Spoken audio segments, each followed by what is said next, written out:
You're listening to the Bearded Theologians podcast, hosted by Zach Bechtold and Matt Franks. If you'd like to learn more about the Bearded Theologians, you can go online at beardedtheologians.com, where we have past podcasts, blogs, and a couple items for sale. So check us out, beardedtheologians.com. Thank you for listening, and enjoy this week's show. You're listening to the Bearded Theologians podcast, hosted by Matt Franks and Zach Bechtold. And today we have a very special guest with us. We have Rev Michael Smith, who is the Superintendent of Congregational and Community Vitality in the Mountain Sky Conference. Michael, thanks for being with us, man. Why don't you tell us a little bit about who you are, where you're from, what you do? Yeah, thanks for having me on. I've always wanted to be a part of this podcast. I'm not supposed to say that I envy your beards because that's not biblical. So I'll just say I hate your faces. So. Fair enough. Now I can confirm that you grew a pretty gnarly beard last fall. Gnarly in the way that it brought public and familial ridicule from everyone. Not even when I shaved it off, nobody noticed. And other than when I told, I remember specifically talking with the bishop, and they said, something's different about you. And I said, yeah, I shaved the beard that I've been growing for 3 months or however long it was. And they're like, oh yeah, that's okay. Yeah, we didn't like that. And I'm like, okay, good to know. So, well, I liked it. And if you go back in your text messages, I was very sad when you shaved it. Well, you were like my beard coach, so you were very encouraging. I had like a personal trainer for just my face. It was a good time. So, yeah. So again, I'm married. I have 3 children, ages 9, 7, and 5. So young kids at home. I grew up in New Jersey, and I served as a pastor in New Jersey. I'm an ordained elder in the United Methodist Church in the Greater New Jersey Annual Conference, and served as a pastor about 12 years there, and then saw an opportunity to do some development work out here in the Mountain Sky. So that's what I've been doing. And then I'm actually headed back into the local church to be the lead pastor of Trinity United Methodist Church in Mullica Hill, New Jersey, starting on July 1st. And that was announced 2 days before the quarantine. So it was like, oh, okay. And so now we're in this weird transition time. But I feel like, being a local pastor that was, had a healthy suspicion of conference resourcing, as one who now serves as sort of a resource and development person, I feel like I've tried to bring some of my experience as a pastor in the local church, to give the resources that people can actually try and use, and that will be helpful and beneficial. And I try to always view my work as a developer here from the lens of the local church and a local pastor sort of point of view. So I love to support churches, work with pastors and laity. And in this role, I work not only with Vitality with all the churches, but I also get to do the development of new church starts and new faith communities in the Mountain Sky. So that's a little bit about what I do.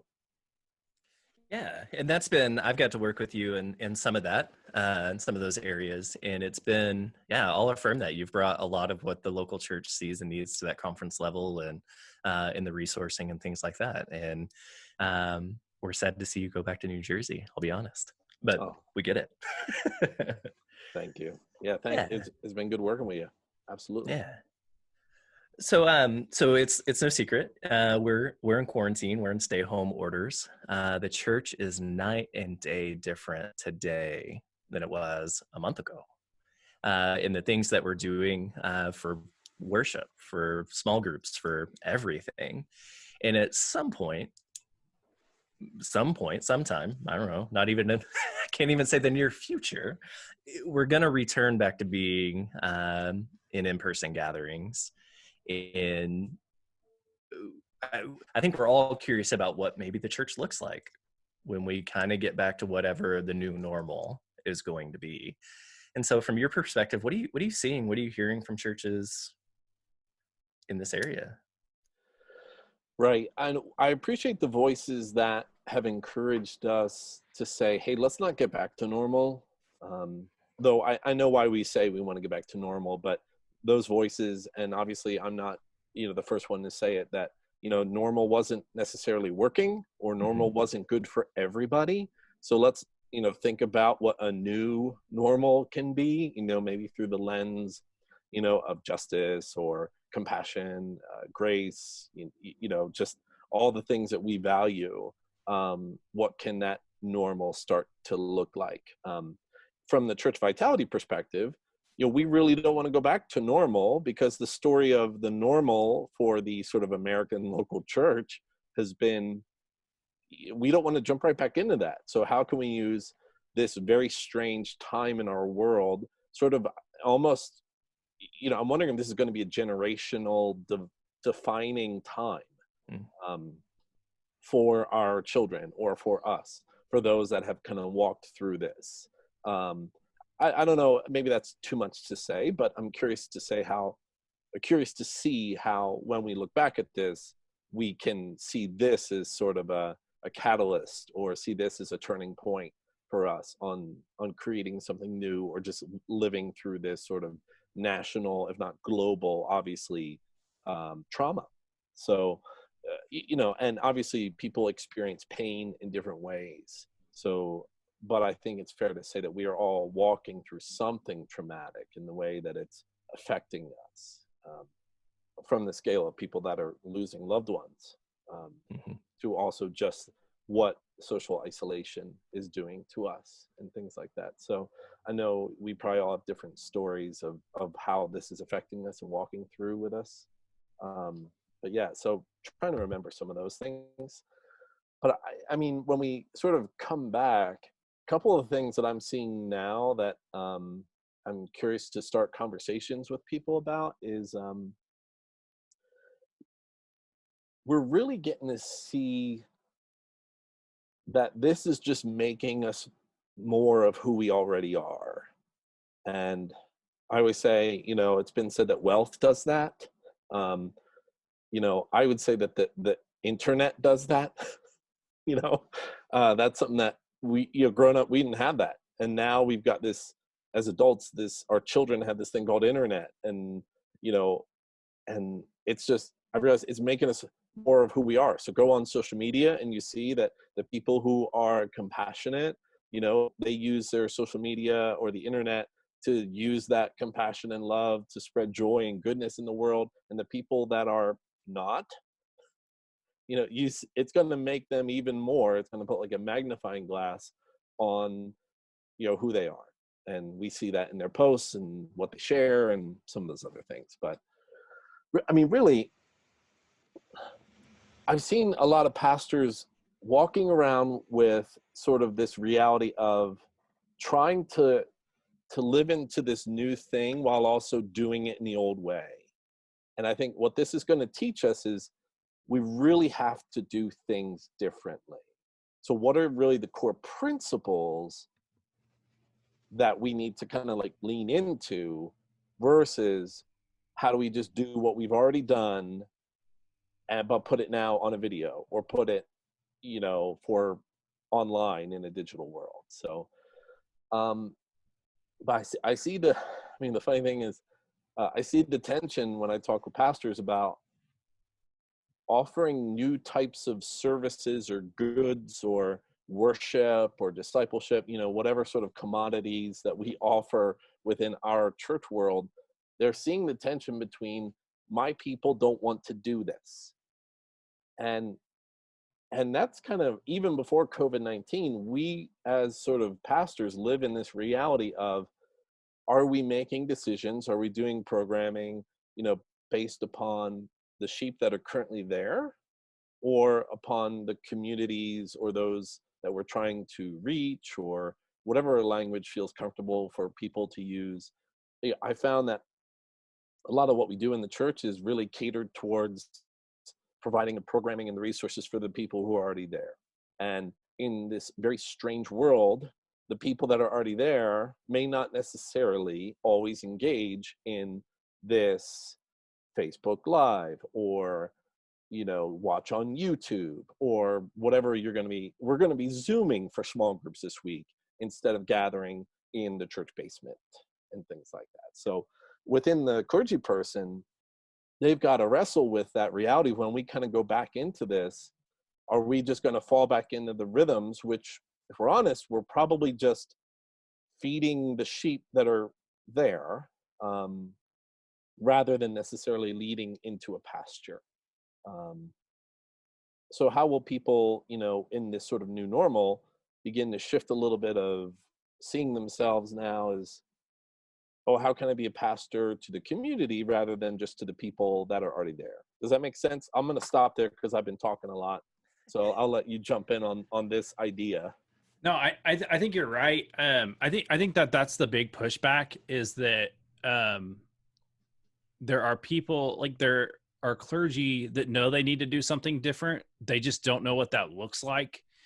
And what I've been talking about in my congregation is that we now have a time to plan ahead, which is not something we've ever had in this congregation. And so what are some things that we can look at programming wise that we may need to tweak? This is a great time to have that conversation, and we're not having to make decisions on the fly, which is what we had done, and program on the fly, but actually like come up with some meaningful programming that would benefit not only the people that will come back, but people that we could reach out to that weren't necessarily a part of us from the beginning anyway. And one of the things I'm seeing that's been really cool is through our Zoom gatherings that we've been hosting and our Facebook Live stuff, is we're reaching people that we weren't reaching before because of jobs or, like XYZ, whatever. And so now we're trying to figure out how can we meet those people's needs and their pastoral, needs that they have. I have a team that we can, we're analyzing that and trying to figure out where to go from here. And that's where, like, hearing from other people how they're doing it, that's why it's really nice to have these kind of networks of saying, like, hey, hey, Zach, what are you doing? And Zach and I from the very beginning did that. Like, we kind of strategized together what would work. And the big thing with this, and I think we've said this about every week since we started this whole process, was this is definitely a marathon, and we can't have a sprinter's mentality of, even if we come back, we may only be able to come back for a short amount of time and then be back in this again. That's some of the data that's being out there. There's so much out there that it's hard to really plan, but I think each church can individually, like, look in themselves and ask themselves, what could they do better or more, and that sort of thing. And I think that's just having that plan. I don't think we're being encouraged to plan out. It's just, it feels like it's hey, we're glad that you're doing what you're doing. Good job. Keep doing it. And having some guidance of being able to think ahead, I think would be huge for a lot of congregations, and whether they're meeting online or not. Because I don't know about your guys' conference, but I would suspect in our conference, we have a lot of churches that are just not meeting because they don't have the digital means. And I think, and that's a hard thing to understand, is that, like, if you live in a community that you can have technology, it's great. But, there's a lot of communities I know in Oklahoma that don't necessarily have that technology. And even the idea of bandwidth of being able to actually do a Facebook live stream service, that doesn't exist. Yeah. And so trying to figure out how to be the church in that deal is, I've been excited to see the creativity that I've seen, but I'm also nervous about what will happen when we're in the new normal. Right. And what I want to say to people, clergy and laity that, are listening to this when we come back, even before we come back, one of the things they need to hear right now is chill. You got to chill out, right? Relax. Okay. Just chill. Okay. Look, people, we're in such a weird time, and all I'm hearing from pastors is that they're doing more work. They are busting their butts to try and figure out this stuff. And the truth is, well, who's asking them to do that? Right. We're feeling it as, oh, we got to go. We got to do. And some of it is like, we'll give grace, relax, let's chill. Because, like you said, some people don't have the bandwidth for these types of things, and that stresses them out, and they feel like they're not doing enough. And it's okay. Like, it's okay. We're going to be in this for a season. And it's going to be longer than what we would have ever wanted it to be. Because the truth is, once it's lifted, it's not like, everybody's going to be running back day one. Mm-hmm. There may be some communities that happens, but my guess, which is not really that educated of a guess, is that when it's lifted, that the first Sunday that people can actually start to go back and worship, the first Sunday that people can actually go back and start to worship again, they might want to just dip their toes in the water.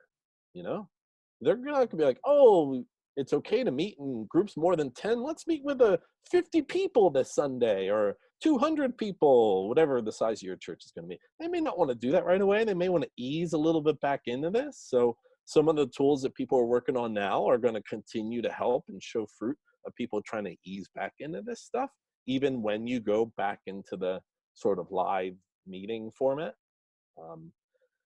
But yeah, it's just, everybody needs to relax and chill. Right. Well, and that's what I agree with that so much. Because I think I keep looking at this whole thing as we got a big giant reset button. Whether we like it or not, we have a chance to chill out and to let some things die in our ministries that frankly needed to, and we wanted to, and now we can grieve those things. And as we do get to come back to whatever it is, oh, we didn't miss that. Oh, good. But we really like this. Great. Let's run with that. Right. But that opportunity our congregations have been unbelievably graceful. It's the clergy, it's the pastors who haven't been graceful for themselves. And you're right. They're just running, and we got to get this done. We got to prove ourselves. We have to prove our worth. We got to do all these things to make sure we're busy so that we can still do all the things we're doing. Right. It's like, no, let's slow down a little bit and do the thing we can do, and then pick up and build and grow and do these things and make these connections. Because you're right, we have a big foot in the door with people in our community who otherwise wouldn't have walked into our sanctuaries or our churches or wherever we're gathering. Now they're seeing it and they're checking it out. And when we're able to gather again, how do we make that connection that may not equal the sanctuary, but it equals some sort of relationship, it equals some sort of positive thing in their lives, but it may never end up in the sanctuary. It's like any other ministry we do. It can't, the end goal can't be butts and pews, right? But how do we notice, oh, these people are engaging, they're curious, how do we reach out? How do we continue that conversation? I thought that was the mission statement, that we're making disciples of Jesus Christ for butts and pews.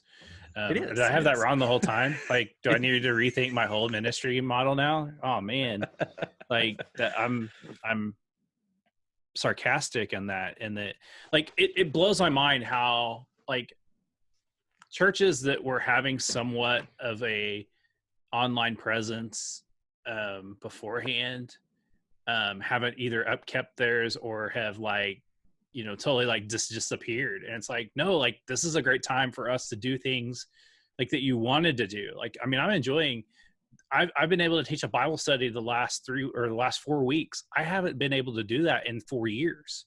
And now I have time to do those sort of things. I'm able to lead prayer groups. And I haven't been able to do that in a long time. And we're getting new people to connect to those. And it's making I know it's making a difference. And I think that, this whole idea of clergy, like you do need to slow down and like, it will be okay. Like, because if you can be a calm presence for your people need that just as much as anything else you could put out there. I mean, if you're doing a video blog every week or every day, man, like stop. Like that's not, your people have tuned out 4 weeks ago. And to be open to some new creativity on some things that maybe you wanted to do but never could before because maybe you didn't have the time or the whatever. And I think that that's key. Like, I think people need to hear, I think churches and church leadership, whether it's clergy or lay staff or, whoever, to really lean into, it will be okay. And just let's pace ourselves. And like you posted in the chat, people place priority and passion and just connect those. There's a way to connect that even in this digital time that we're in. And even for the non-digital, I mean, there are ways that we can connect non-digitally too. Right. I mean, that's how I see vitality, through that lens, or I call it a frame. It's sort of like, the L7 square, look at, I just think Sandlot when I hear the word L7. 100%. 100%. So, but those are 4 pieces of a picture for me, or that's why I call it a frame. So if the center of this frame is going to be a vital church or a healthy ministry or whatever language you feel comfortable with, then I think 4 of the pieces to this are people, place, priority, and passion. And what's interesting is I've tried to roll some of these things out. I've talked with people about these things, and then I've kind of reevaluated in light of what is COVID-19 teaching us about these things. And some are still the same, but I've had to adjust them a little bit, because I think this time has been teaching us even more about what really matters. And I think these are 4 words that I think can be interchangeable, or maybe you could find some other things, but I think these are just 4 elements for me that I think are important. Every church has a place, it has people, every church needs a priority and needs a passion. Mm-hmm. So, so I wanted, if I could kind of just chat through each one a little bit. Please. I love your feedback. And yeah, sure. So I mean, one of the things that I kind of lean back into with these 4 P's, as we call them, is the word that's kept coming up in my mind has been production. And it's just kept coming to me, production. We are like producing things. And I think there's people that have written on this. I'm a pastor, not a producer. Maybe that's where it's coming in my mind, kind of a concept, because we're asking people to get into this digital world and do these content things. And the thing that I thought about is, at the end of the day, it's still about people and not production. And what I mean by that is this principle, before, now, and after, I think is going to be the same. People are going to give grace if you don't have the slickest of things. And in fact, I think we've probably all sat in really slick performances, really well done, as local pastors were like, oh my gosh, I wish I had the resources, to the lights and the media, and I wish I was skinny like that person on the stage, or whatever. I wish I had a beard like that pastor. That we've sat through incredible productions called church, and we've been inspired by them, by sure, but there's also been some that I've sat through that I'm like, and I think regardless of who you are and what type of resources you have people. You may not have a ton, but you have some. And so when you're living into this COVID-19 time, and even afterwards, I want people to remember, when you're engaging with people, there's a couple things that, I think are important to remember. It's, how can I know you? That's what we want. There's so much of, and this is such a great time to be personal, or to be appropriately vulnerable, right? And not, vulnerability is good. It needs to be appropriate or contextually appropriate. So, your, Sunday morning sermon isn't necessarily your therapy session, that you want to put on Facebook Live. But how can I, as a viewer, because I can't be in the room with you, how can I still know you? But look, even when I'm going to be in the room with you, how can I know you? And this isn't about the ego of the presenter or the person. This is about a community. So how can we let ourselves really be known? And when we engage with people, remember that it's about people. I think most of us who feel called into the ministry have this idea of, we wanting to work with people.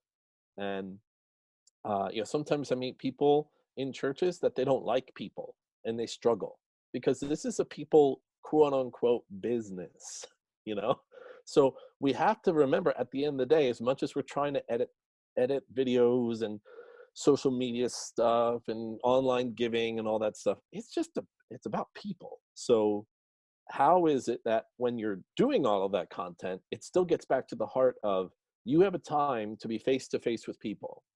How will you use it? No doubt. I had a guy who's a community member. I'm in an investment club with him, and he asked me last night, what's it like preaching to a camera? And, I jokingly said, it's not any different than preaching to a room full of people. The camera gives you about as much feedback sometimes, and jokingly, but it's really not. When you remembered it's about the people who are either engaging you in person or right now through the digital, there's not a big leap if you're able to have that vulnerability, if you're able to have that honesty and authenticity to say, hey, we're just trying to figure this out too. Let's do the best we can, and here's who I am in these moments. Like you say, to an appropriate extent, right? And people notice that. They'll see right through it if we're in the pulpit or if we're on their computer screen, if we're not being honest with who we are in those moments. And so finding that, remembering it's about the people who are in front of you, however they're in front of you or with you, and not about us. And I think we lose that in a lot of places as pastors and get wrapped up in all of the things that drag that down. What do you think, Matt? You want to jump in, or you want me to keep going? Or was it so moronic that you're stumped, or so awesome that you are blown away? You should see the look on his face, people. Some will. All 5 of them will. No, I think I think you're both are right, and I think that whole idea of what are we doing, how are we connecting with people, is really what matters, and those stories need to be told. I think of a person that had been going through a rough patch in their life, and started coming. They started coming to church in November, and they came because of a rough patch, and then the rough patch got rougher, and so then they weren't able to come, and haven't been able to be connected from us since November. Well, they've pretty much been connected with us every week that we've been doing this. So since the 1st of March, they've been connected through our churches, whatever it is we're doing. And, they've shared with me all sorts of things, like they've enjoyed being able to be part of this. This has helped them through this time, and they wouldn't have been able to connect to the church otherwise. And to be able to have that has been a real big blessing for them. And so to hear those sort of things, like, I think churches need to be told those stories. And so, like, encouraging our people to share, like, how this is helping. We need to hear that. And hear that positive feedback. I mean, you're always going to have your negative feedback. People are always going to tell you how much things suck. I mean, we all do it. I mean, it's kind of a given. But I think what we're really bad at is giving praise. And pastors and people that are doing these these digital programmings now, they need to hear how it's making a difference, so so it gives them the energy and fuel to continue on. Because if not, they're going to hit a wall where, like, I don't want to do this anymore. Like, this is stupid. I'm tired of doing this. I'm not seeing anything. It's harder to see fruit in the digital. That's the one thing I think that's the one thing that we don't account for. And so the way that we see fruit really is through that sharing and how we're making a difference. My wife and I talked about this in our Bible study yesterday. Like, it's really easy to share with people how the church is making a difference now. I mean, you just hit share, and if you want to even feel more vulnerable, hey, I like this, watch it, and then you just hit share. It's not like I think teaching our people how to do that is vital, even more so now, because we're not necessarily training our people how to do it, even before this was happening, how to do it before it was happening. Now it's in a new area, and most people weren't really using that area, and now they are. So how can we share our faith in this area that's not negative? I'm trying to say, like, it's not that bad way of doing it, but it's like a healthy way of saying, hey, my church does this Bible study. I'd love for you to be a part of it. You can watch it here, and you can catch up with, those sort of things, like training our people how to share the positive. We've got to do that better. So that way, we weren't doing it well in the beginning. And we need to continue, like we need to develop ways of doing that for our congregants now, so that they can be equipped to share the good news. Mm-hmm. One of the struggles I've always found has been St. Francis really messed us up when he talked about, preaching the gospel and if necessary, use words, which I think we would probably all be like, that's awesome. But then it was also, I think, the number one reason for not using words. It's my actions. It's my actions. Yeah, absolutely. Don't be a jerk, But then how do we share the good news? How do we tell the story? That will require action, but it'll also require words. And now we're in a season of digital storytelling. I can't get up in front of a room of people and tell a story. I'm behind a screen or a camera or something. And at the end of the day, I still have to use my words.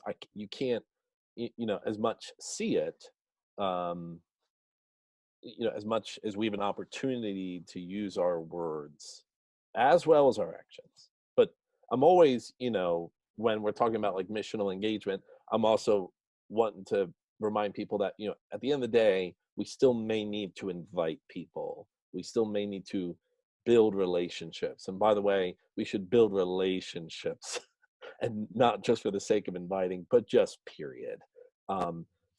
So some of those principles. Go ahead, Zach. No, I think that's one of the most important things that we sometimes miss in the church is it's this: to share the good news means you go out and you're inviting somebody to something else, whether it's church or bar church or small group, whatever, right? And really it's just inviting people into a relationship with you and the people around you, and those relationships grow. And yeah, whether we're in person or digital, we don't often see how that fruit plays out. It's much harder in the digital, but as pastors, we have hope that the things we do and say and are a part of affect people enough that they go and they think and they share it with people somehow. And we almost have a leg up in the digital world that we can say, hey, like and share this, right? Super easy. But at some point there has to be a relationship with the people they're sharing it with, both digital and in person. And you're right. It all points back to, you and I having this relationship strong enough that we can say, hey, have you ever thought about this? This is something I'm wondering about. What are your thoughts? Or here's where I've seen God at work during quarantine, or here's where I find hope today. We share those things with the people that we have relationships with. And sometimes those are really deep, strong, meaningful relationships. And sometimes they're very fresh and we're curious and excited to share these things and have these conversations. And you're right. We don't often do a good job of talking about those things as clergy either. Outside of the pulpit, we sometimes do a pretty bad job of building those relationships and sharing those stories and having those conversations. Yeah, I just think at the end of the day, it's got to be people over production. Mm-hmm. And I totally agree. In COVID-19 and beyond COVID-19. So right. I think when we walk away from this, it's going to be like, I know how to do a online church or something like that. Okay, people, now and after. Mm-hmm. And guess what? It was there before too. So right. Yeah. Well, and I think that's what's been a nice transition. I know, and even Zach was doing online stuff beforehand. Like, it's not like we've, have changed anything. We're still doing some of the same stuff. I mean, our service is pretty much the same thing. I mean, there's some elements we don't have. Obviously, we can't have the choir, and we don't do the children's moment stuff, and some of that stuff had to go away, and some of it not so bad that it had to go away. I mean, our service is now 20 minutes faster in some ways, and because of all the moving parts that go with it, but I think what that whole idea, that people piece, is so important. We talk about here, we remember the 5, connect with 5 people every day through Facebook, through text message, through phone call, through letter writing. Find 5 people that you can connect with, 5 different people every day, and just check in on them and connect with them and see how they're doing. And that has made a huge difference in our congregation of people reaching out in ways that they never had time for before. I would love to say that they weren't doing it, that we have people that were doing it, and we have people that are doing really well beforehand, and they're doing a better job even now because they have a lot more time than they had before. But I think it's that remembering to connect with people and being authentic in it. And you don't have to have a script or a track to hand to somebody and say, hey, if you were to die tonight, do you know where you're going? There are way better ways to handle faith relationships. And it's as simple as just being honest and saying, hey, like pastor said this on Sunday, I didn't agree with it, or I didn't like it, or it's what'd you think about it? If they went, or they listened, and it's like, having like encouraging our people. And I think that's where encouraging and equipping our people to say, like, you have the tools to do this. You don't have to have the degrees. You don't have to have the classes. Like, you really have what it takes to talk to people and connect with people. And you just do it, and you just share people how the faith is making a difference on you. And the way that people get that is pastors modeling it. And I don't see enough pastors modeling it. And I see pastors modeling the business model of the suit wearing, authoritarian, non-relationship building pastor. Well, that's not helping your church grow, because you're not equipped. Your people are watching you, and the sheep are not following you because you're just, your business, your straight business. And, people need to see you out in the community. Now, I know that's different right now. Like, don't go out in the community now, like stay at home, wash your hands. But there is still ways that you can be visible in your community, even in the digital realm. Like right now, like my big thing has been sharing, making sure I share with what's going on in the community, like local businesses, like, hey, do you realize that this local business is now open again and they're doing curbside? Like, go buy from them. Like, like that's a good way of engaging and showing people it's, I'm not asking you to come to Jesus and go, shop at the coffee shop. I just want you to go shop at the coffee shop because it's a good thing to do to support our local businesses. I think that just better equipping our people, but then modeling it as the leaders, whether you're clergy or lay. I mean, I think that that's very key to get to moving people in better directions. I mean, the place of the church is ontological. It's a being reality. And what we've done is that we've given it a functional or geographical reality. It's where the church is and what the church does. And this is a time that we can lean back into church as being. And so what I've done in terms of vitality work before COVID-19 has been, hey, your church has a place, and here's some resources to understand your demographics. But I've also tried to lean into your church has a place, as in a role, as in a state of being in your community. And this is, I think, amplifying that, or shining a magnifying glass on that now, because all we have to do is look at the morons and look at the heroes. Mm-hmm. You see the role of some of the churches on social media today, and you're like, what are you doing? You see that, and guess what other people do too, right? And that's the witness that they're giving in this COVID-19 time. And that's why I call them morons, because they're encouraging people to do really dumb things, or they're letting their theology, which isn't necessarily good theology, shine. Oh, we're going to do this. We're going to start meeting tomorrow. Why? Because of this. Either it's bad theology and it's just bad human, Right. But you also get to see the heroes in moments like this. And that's right, what we should be trying to focus on and be encouraged by. And, there's people doing some really good stuff, giving the right witness to the world of really who we are as the church. And in some ways, this is going to be helpful because the church's place is more than a space. Mm-hmm. How many of our buildings right now, and we can talk forever about, building identities, but there are literally rooms in our churches right now that have names on them that have been given in honor and memory of people. And I love that. I'm not against that, but we have such a different type of reality and ownership with that. You know, we have parlors where we do our Bible studies. There are churches that have parlors where the furniture has been insured for over $100,000, just the insurance, because it's antique, beautiful furniture in a parlor to sit in that nobody can actually sit in the chair because it's too expensive to sit in. We just sit there and look at how pretty it is. You know, we have to create what fellowship is now without a fellowship hall. You know, where do we do it? Oh, fellowship hall. I just cringe every time I hear those words, because it's such a church word and such a church space. You know, where are we at? You know, just call it the coffee room. You know, I don't know. But you know, what do we do to build that koinonia, to build that fellowship, that community, when we don't have a room to go into? So how can we recover some of, it's not just our demographics, but really, what is the role of the church? What is the place of the church? Every church has a place. This is our place in this story of the community.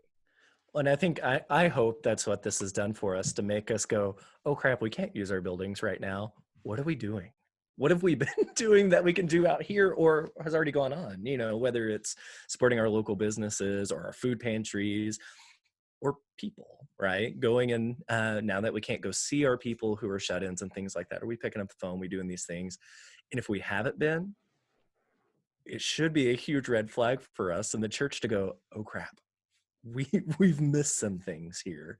And now that we have to being forced to move beyond our physical space into other spaces, that we do that and go, oh, here's where I missed a step. Here's where I can pick it up here now today. And then how do I keep that going in some form or fashion in the future? You know, finding that place for the church. And if everything that we've done in our church and our local congregations is here in the physical building and none of it moves out beyond the doors or the parking lot, what are we doing? You know, our place is not in the community. Our place is on the church property, and it's not affecting our community one bit. And if we shut our doors after this, is our community going to go, oh, I miss them? Or are they going to even notice? You know, I mean, that's really a lot of what we're looking at.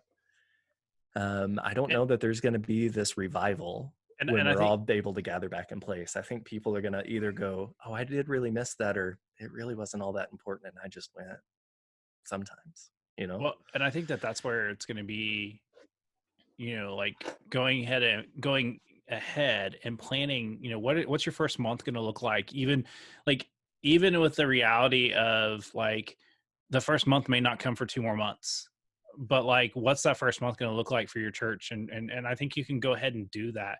Like, we've already got a plan in place for worship for 3 weeks, and what that's going to look like for us.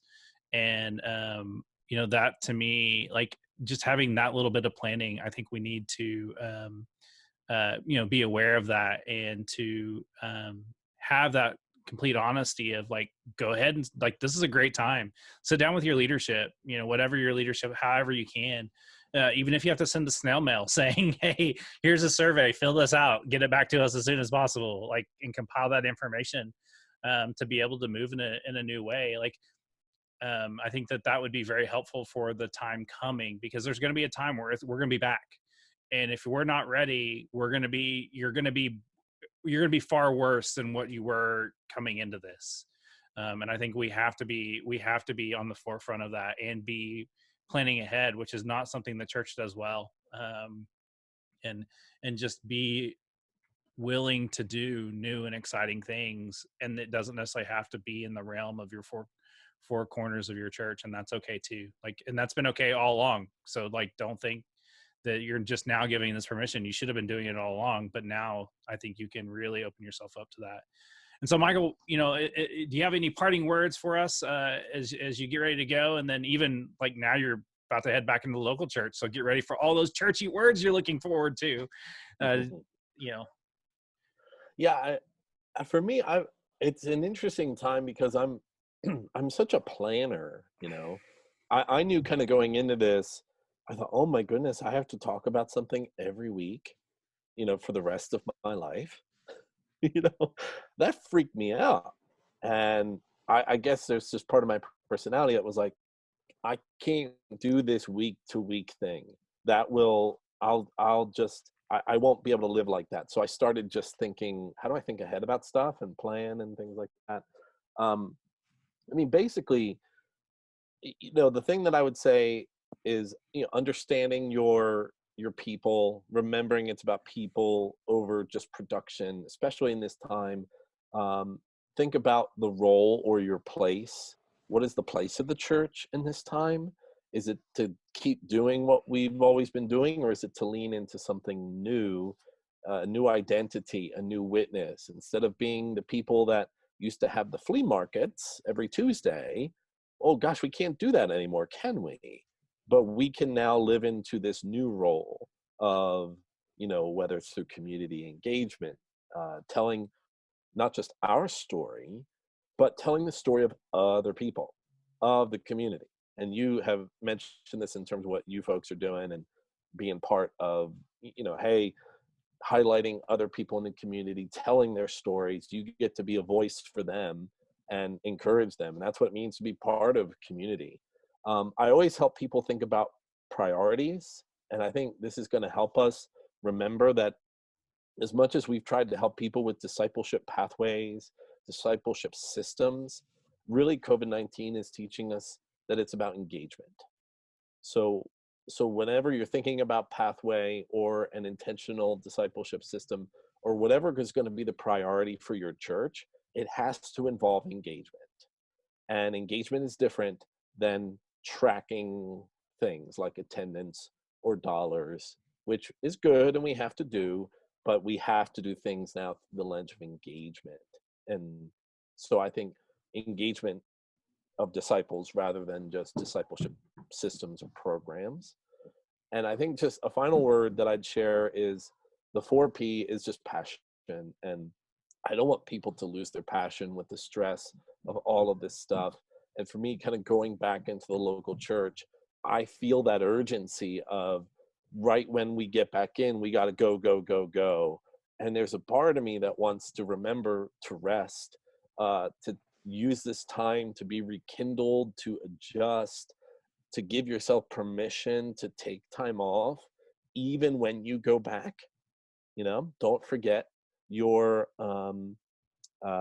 vacation time, your Sabbath time. I don't want pastors to be just as busy on the other side of this as they were before or even during. I want them to use this time to think differently about stuff. And so some of that is, maybe the first thing you do when you are allowed to get out of your house is think about travel with family or friends, vacation, not just get back into the building and do it the way we've always done it. So that's what I want to kind of think about. And at the end of the day, it's the hardest work to do in any type of, pastoral ministry is the deep work. It's the foundational stuff. So much of the urgency of this moment is creating production or busyness, and we don't have the time or the space to do the deep listening or the work of understanding why we're doing it. So I can watch a church online just like I can watch a church in personal face-to-face worship, and they can give me 17 different ways to support their ministry financially, but they never tell me why I should. And so again, I see a lot of like, hey, you can give 17 ways to our church right now. And I just want to know why. And I think part of that is we spent so much time trying to figure out the how that we're forgetting our whys. Hashtag, Simon Sinek or whatever, Yeah, I was going to say, hey, Simon. Yeah, not original to me, but it's pretty important. Or I think he puts it in a language that we can grapple and hold on to. It makes sense to us. So, and that's for me. That's where passion comes from. It's from creating that space to remember why you're doing what you're doing in the first place. But thanks for the opportunity to talk through some of these things. There's probably a ton more we could have discussed or gotten into, but I just appreciate the time to talk and to chill out with you guys and encourage you a little bit. So hopefully this is encouraging to people. Yeah, no, thank you. You have an open invitation to come back on and unpack anything. We appreciate your time. But we're not like logistical movers. So like, don't ask us to move because we're definitely not the best at picking up boxes. We like to stare at boxes, but we won't pick them up for you. Sorry. It's just not how we operate. And so we want to encourage you to go to our website at beardedtheologians.com and check out all of our great content that we have up, and just check out all we have. This would be a great time to buy a coffee mug because I know you need another one. Or even a t-shirt, because that one t-shirt you've been wearing for 3 weeks is probably time to change it. And so, add to your collection. And so just check us out at beardedtheologians.com. And so for the Bearded Theologians, I'm Matt Franks. I'm Zach Bechtold. Thanks for checking us out. Thank you for listening to the Bearded Theologians podcast. Don't forget to like, subscribe, and share on all social media outlets. You can check out old episodes and more information at beardedtheologians.com. Thanks for checking us out.